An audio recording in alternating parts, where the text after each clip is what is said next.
everyone, it's Alexa with the Colby Farms and welcome to my channel. Today we are going to be going over something real special.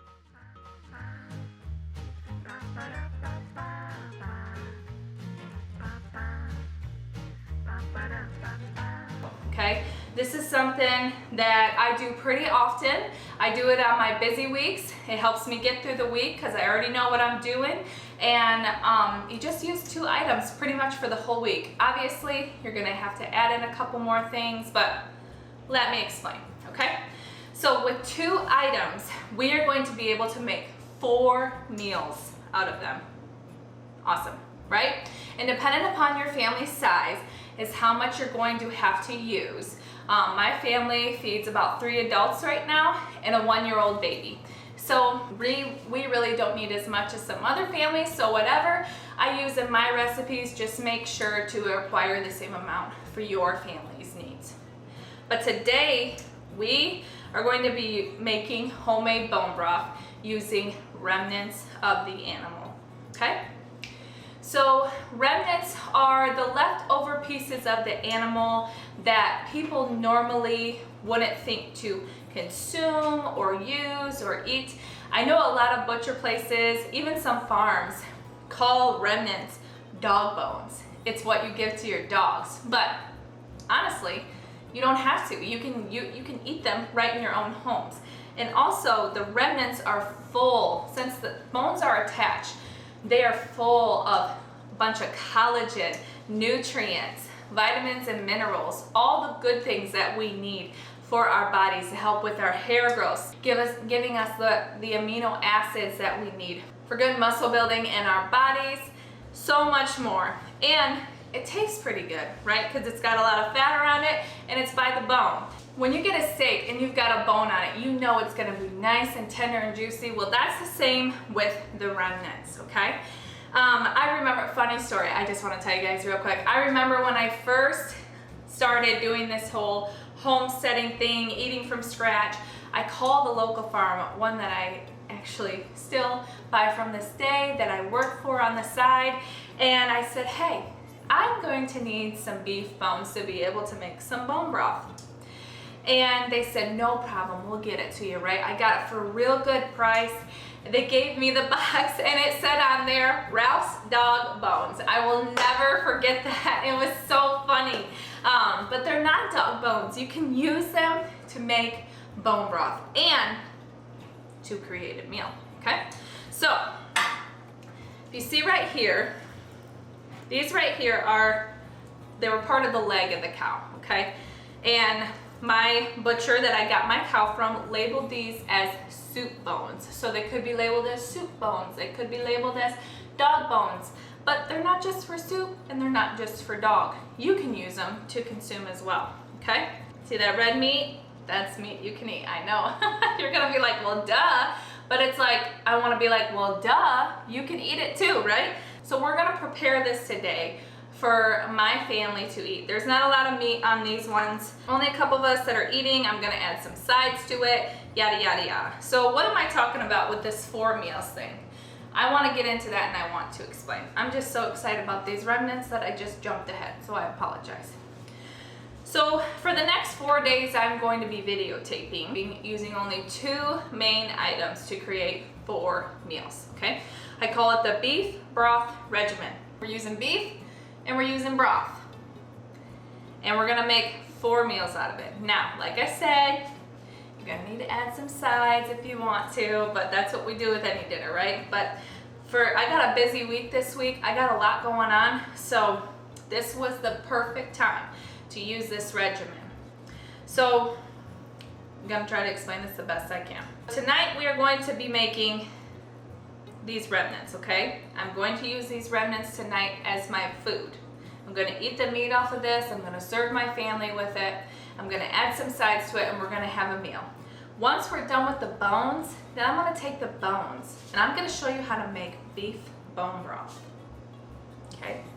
And so, I'll go over that in a little bit, but once we make bone broth, then we're gonna use the bone broth all throughout the rest of the few days here on our farm this week to make food. You guys are gonna get these videos over the course of the next 4 Fridays. okay, or 3 Fridays after today, you're going to get 3 more videos on what you could do. So whenever you're you're like, okay, this week, it's about to be busy. I'm about to be so overwhelmed with a lot of things. You can refer back to the beef broth regimen, and I'm gonna teach you what to cook all throughout the week. Doesn't require a lot of you, and doesn't require a lot of ingredients to make. Obviously, you're going to need to make sides, but I'll give you a bunch of different options of varieties of sides that you can have with these items that I'm making this week. So tonight, we're gonna have the remnants for our dinner. We're gonna make bone broth, and then tomorrow, we're going to use a piece of beef, and we're gonna make a meal out of that, and then for the rest of the week, we are going to have different options for meals, okay? So, first, I'm going to show you how to prepare the remnants. All right, so next we are going to prepare the remnants for a meal, okay? Obviously, this doesn't have a lot of meat on it. So if you are planning to feed your family, and your family's a little bit bigger than mine, make sure that you get enough bones and enough meat to feed your family. Now, you're going to say, Alexa, but we put these bones in let's just say you have a family of 5, okay? And you're like, okay, I'm gonna need a little bit more than that. But what am I gonna do with the extra bones? Do I put it all in the bone broth? No, you will not, but you can make different amounts of bone broth, which I'll show you in a little bit. And you can use those bones. What if I have a family of 5? That's not going to be enough meat for them. Obviously, you're going to need to get enough remnants out to feed your family, but then there's going to be an overstock of bones, and you don't need that many bones to create a beautiful bone broth. So you ask, well, what am I supposed to do with the extra bones? Throw them away, put them back in the freezer? Don't put them back in the freezer. Just go ahead, make different amounts of bone broth, and you can store that bone broth in the freezer to use in the freezer for another day for meals. I love having stocks of bone broth because there's nothing more infuriating when I'm like, ooh, a soup sounds real good. And I go to the fridge and I'm like, oh, I did not make bone broth this week. You know, or if my child gets sick, or my husband gets sick, or if I get sick, I want bone broth to be able to help with those healing properties that they have, with all the vitamins and minerals and nutrients and collagen that we need to help get us back to health. I love to have bone broth on stock. So you can never have too much bone broth. Maybe not enough freezer space, but never too much bone broth, right? Okay, so we are going to prepare this. It's real simple. I got my oven heating up to 425.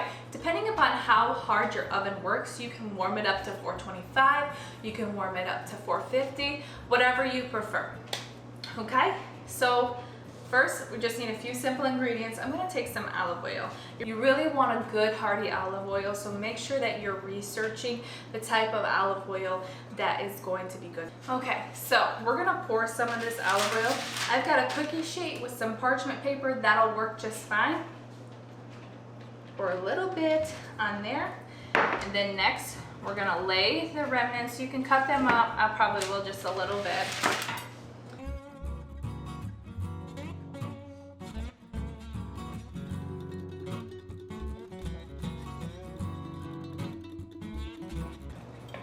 So there's just a little bit of meat on this, but still enough to eat, right? Okay, so I'm gonna lay that down.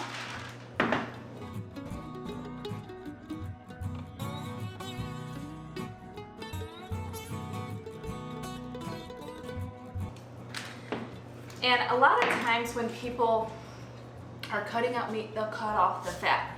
Don't do that, okay? Don't do it. First off, fat is what gives this beautiful meat flavor, okay? Fat is what gives this beautiful meat flavor. And fat is also really good for our bodies, good fat.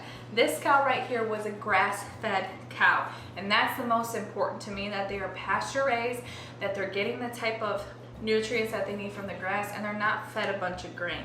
So I'm not too worried about the fat because it's really good for you. Okay.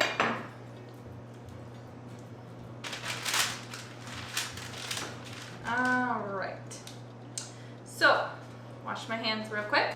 Okay, so next I'm gonna pour a little bit more olive oil on top. So I'm gonna throw some salt all on top of this.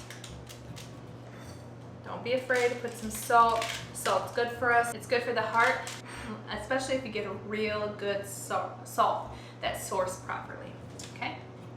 Next, I have some garlic powder. What I like to do is I like to take a pinch and I just like to drizzle it gently over the top of the red meated parts. Like I said, there's only a couple of us eating tonight, so we do not need a lot. So this is gonna be a little to some. I understand, but for my family, it works perfectly. Okay, so next, I'm gonna slice an onion. I'm only gonna slice a little bit.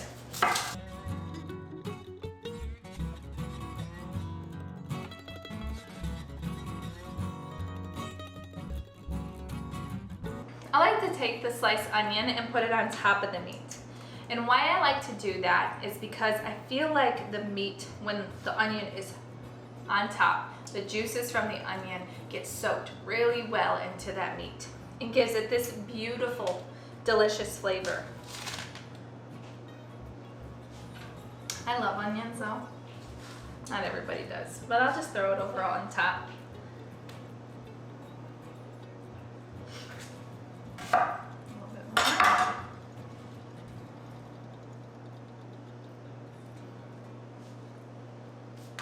Okay, so that's it. That's all we need. Beautiful. And now it's going to go into the oven for about 15 to 20 minutes whenever it's done. It could go in a little bit longer depending upon how you like your meat. We like ours a little more on the rare side, so that is how we are going to prepare our meat. Obviously, if you prefer more of a medium or well done, make sure you're taking a meat thermometer and sticking it into the meat itself and measuring the meat on how far it's done depending upon that temperature that it needs to be at, okay? All right, so I'm gonna pop this in the oven and I'll see you in a little bit. Okay everyone, so now we have our remnants all cooked up and ready to be served. As you can see, the meat cooked beautifully, especially with the onions on top. It really soaked in that flavor. Perfect dinner meal. We're gonna have this with the side of a baked potato tonight. It's going to be absolutely perfect, okay? So now I'm gonna pull off the meat. I'm gonna serve my family and then we're gonna come right back and we're gonna make some bone broth. See you guys in a bit. Okay everyone, so we have enjoyed the beef portions off of the remnants and now we're gonna take these bones and we're gonna make some bone broth. Pretty simple stuff, okay? It seems like a lot of steps, but I just wanna make sure I thoroughly explain everything so you guys kinda know what's going on. So I've got my crock pot here. Now there's 3 different ways that you can make bone broth. You can make bone broth in a crock pot like I am about to show you. You can make it in a instant pot as well, or you can also make it on the stovetop in a pot. If you make it in the instant pot, you only have to do it for about 2 to 4 hours. Usually if I do it in the instant pot, I will also let it stay warm for another 24 hours to really bring out all of the nutrients from the bones. But if you're in a pinch and you're like, oh, I know I need some bone broth, it's okay if you want to hurry up and make bone broth within the next 2 to 4 hours as well. That's completely fine. In the crock pot though, this is my favorite way to do it because I think it really brings out, it really extracts all of the nutrition, all of the collagen, all of the amino acids from the bones, okay? If you gotta think of it kind of like this, you get what you put the time into. So if you're using an instant pot and you get it real quick, you're not gonna pull out all the nutrition from it, you know? But if you do it like if you do it in a crock pot or you do it on a stovetop, then you're taking 12 hours and you're really extracting all of that as well. My favorite way to do it in the crock pot is because I can do this, I can put it all together in the evening, and the next morning I have fresh bone broth ready to go. If you do it on the stovetop, my recommendation is you start early in the morning, because if you're like me, I don't like to have my stovetop on at night while I'm sleeping. So always remember that as well. And I'm cooking all the time. When you're cooking from scratch, you're making breakfast, lunch, and dinner. And so you may need your stovetop, you may need one of the eyes to cook for your family depending on how big it is or what you got going on. So you need to remember that as well if you decide to cook bone broth on the stovetop. Okay, so pretty simple steps that we're about to do real quick, okay? If I had not pre-cooked these bones, then I probably would lay some fat in here, maybe like some tallow or some butter or whatever, just to glaze the bottom and whatnot, to keep it, to prevent it from sticking. Just give it a little buffer, because you never know, just in case. But since I've already cooked these, the fat has heated up. I'm just gonna dump everything that's on this parchment paper into the crock pot.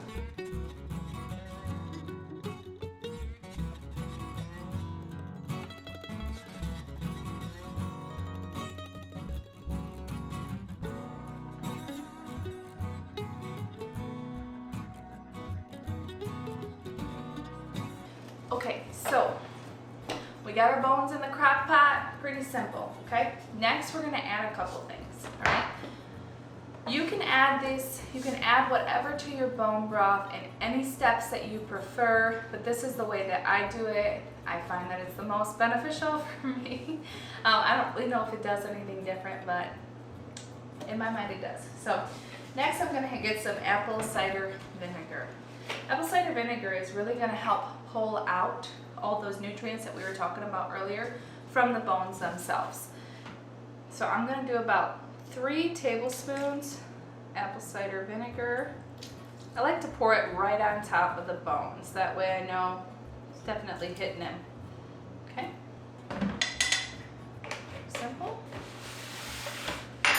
And then next, that onion that we chopped up earlier to use on our remnants to cook, I'm just gonna slice the rest of them. The slices don't have to be thin, they can literally be any size. They can be thick, doesn't matter. You can also throw the ends in if you want. I'm not going to, but you can.